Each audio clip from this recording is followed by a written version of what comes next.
Shout out to my boy Muada. He coined the term civil misandry, and I think he's absolutely right.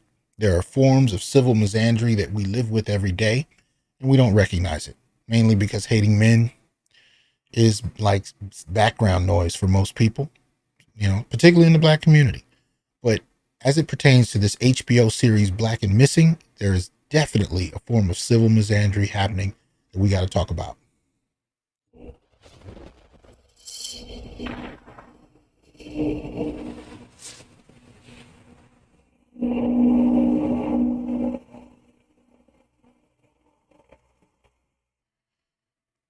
What's up, y'all? Y'all know what it is. The Onyx Report, Black Masculinist news for the day. And today I thought we would deal with something that I've seen in the news this last week or so. I was planning to get to this much earlier, but my plate has been kind of full. Now, there are a lot of articles about this if you don't have access to the HBO documentary itself. And I chose one from HuffPost.com entitled HBO Documentary Nails Why America Neglects Missing Black People. And I want you to remember that terminology, Black people, because it's going to become relevant soon. The subtitle reads, HBO's new Black and Missing docuseries revisits cold cases of missing Black people while analyzing the media's tendency to overlook them. And this piece is written by one Zahara Hall, right? So let's go through this a little bit. Let me, hold on. Pull this up for you. You guys can see it a little better. All right, so here we go. So there it is. HBO documentary, Nails Why America Neglects Missing Black People. So it reads, a new HBO docuseries follows the Black and Missing Foundation's efforts of more than a decade to locate missing Black people and draw attention to their disappearances. It also explores the media's neglect of these cases, what's become known as missing white woman syndrome. The term was first coined by the late journalist Gwen Ifill. I may have mispronounced her last name.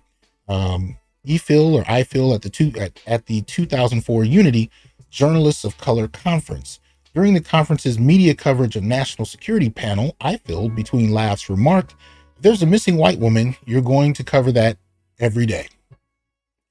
The Black and Missing docuseries, in addition to revisiting the disappearances of Pamela Butler, Tamika Houston, and Keisha Jacobs, among other scarcely covered cases, examines just why that is. This is part of the disposability of Black lives in our country.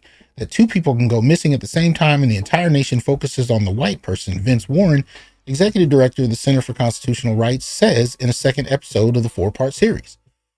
Warren also pointed out that the normalization of the dehumanization and violence against Black people in entertainment media goes back as far as 1915's Birth of a Nation and persists today with shows like the long-running reality series Cops. I'm going to skip through some of this. Let's see.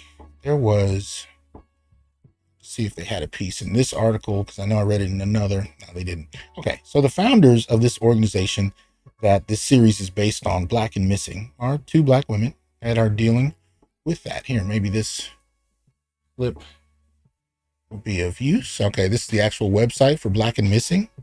It reads blackandmissinginc.com, right? And gives you some info here. 4-part documentary series by multiple Emmy winner Geeter Ganbir and award-winning documentarian, journalist, author, and activist Soledad O'Brien follows sisters-in-law and Black and Missing Foundation founders Derica and Natalie Wilson as they fight an uphill battle to bring awareness to the Black missing persons cases that are marginalized by law enforcement and national media.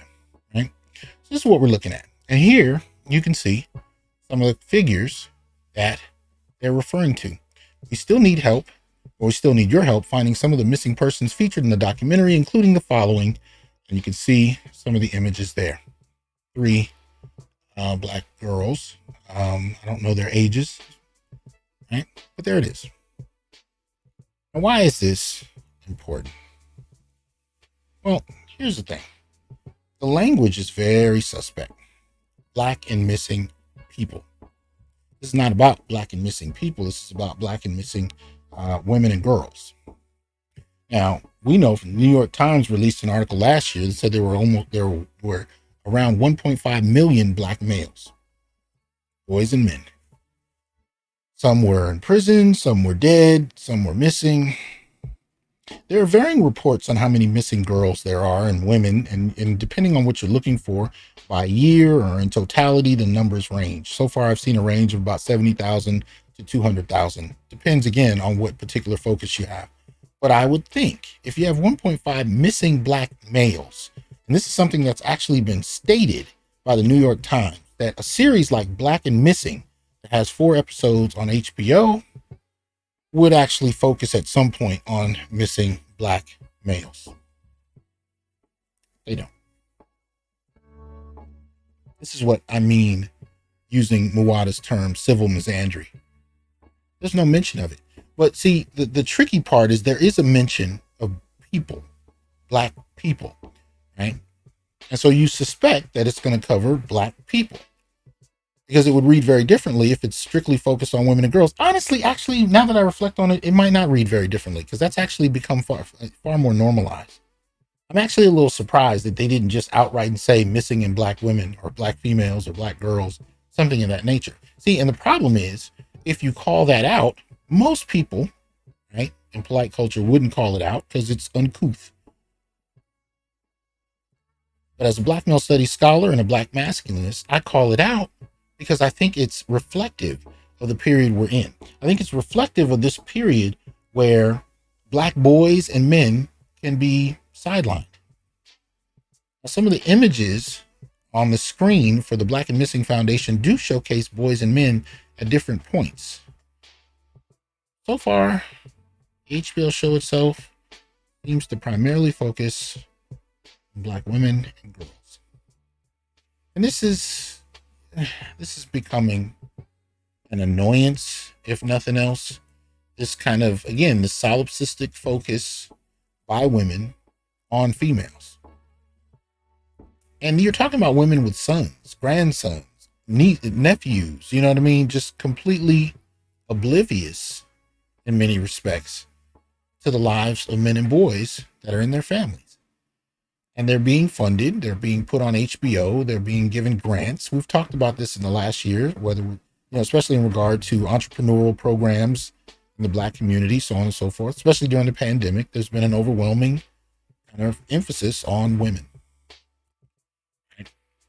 Whether it's philanthropic dollars, whether it's state government, or or federal for that matter, whether it's nonprofit, there's been a serious focus on black women.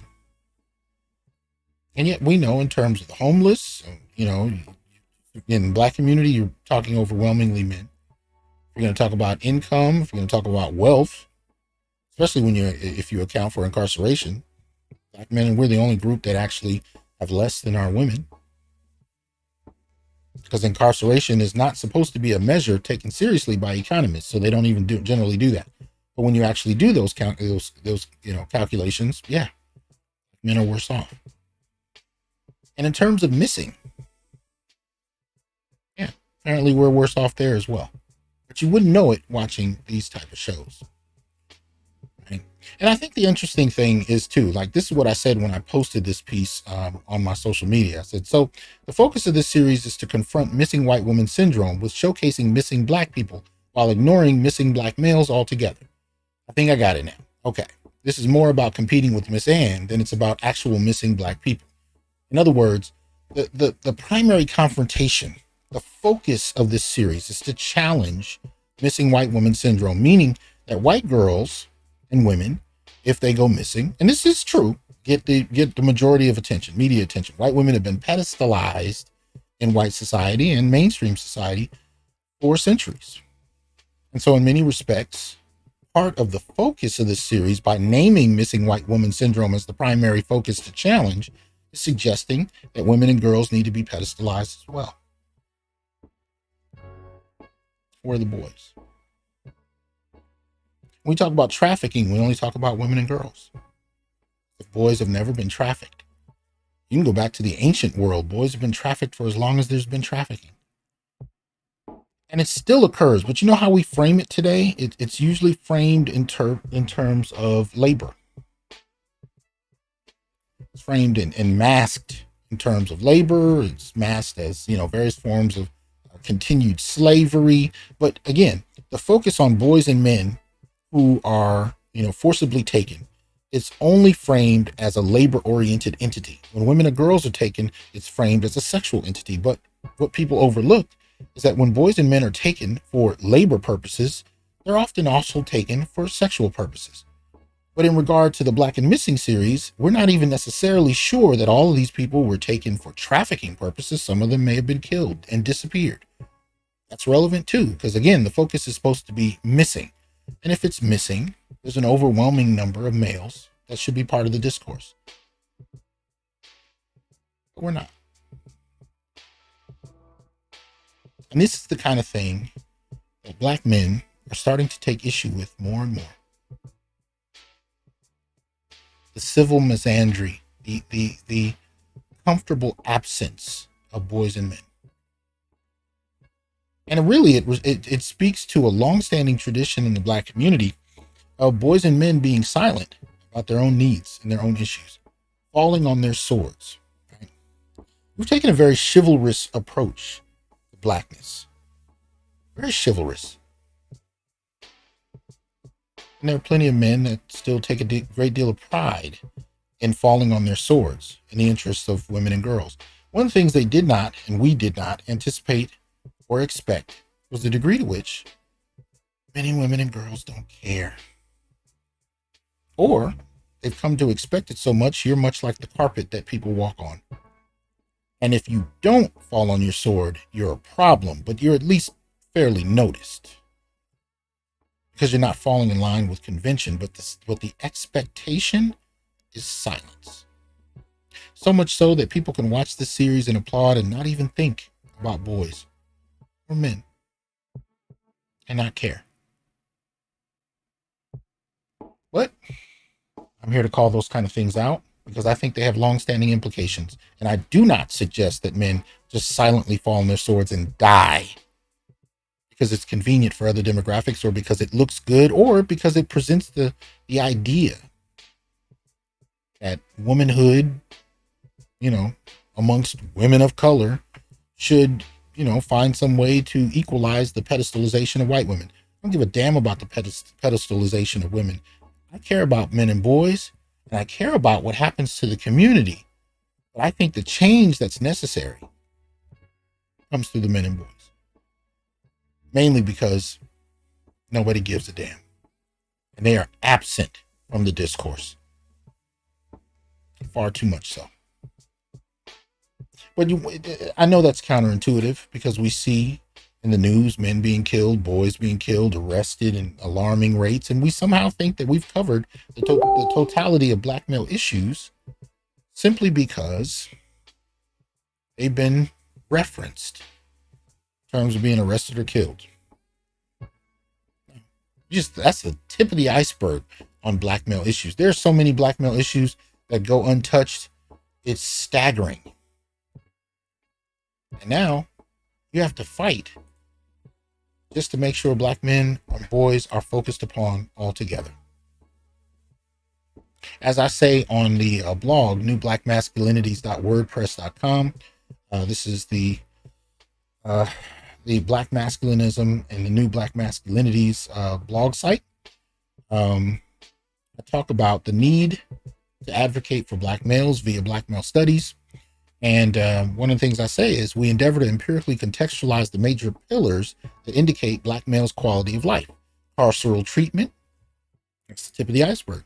Criminal and civil sentencing, leading causes of death, health, employment, income, wealth status, education, violence, intimate partner homicide, rape, housing, homelessness, types of labor, political approaches, wealth, family court impact, divorce and child custody, most particularly, fatherhood, forms of protest, marriage, and the history of institutionally based treatment. And those are just the beginning points of analysis. Right? And then from there, I start to list out some of the theories that, are prominent in Black male studies. We use anti-Black misandry. We do talk about white supremacy. We talk, especially in regard to black masculinism, which is a mode of analysis as well as a political movement that's developing.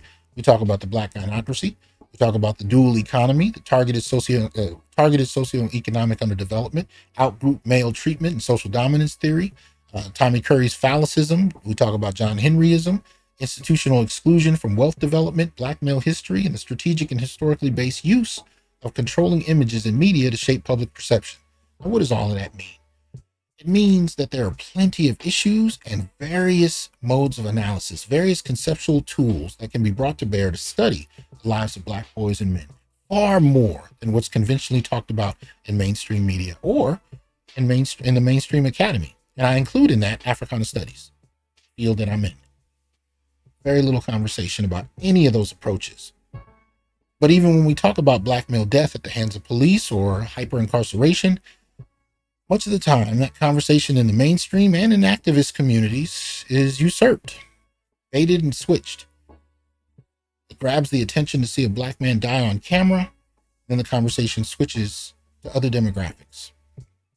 Because at the end of the day, black males aren't considered relevant. And this HBO series is yet another example of how the absence of black boys and men is not only tolerated, but celebrated. Hope y'all have a good one. Peace.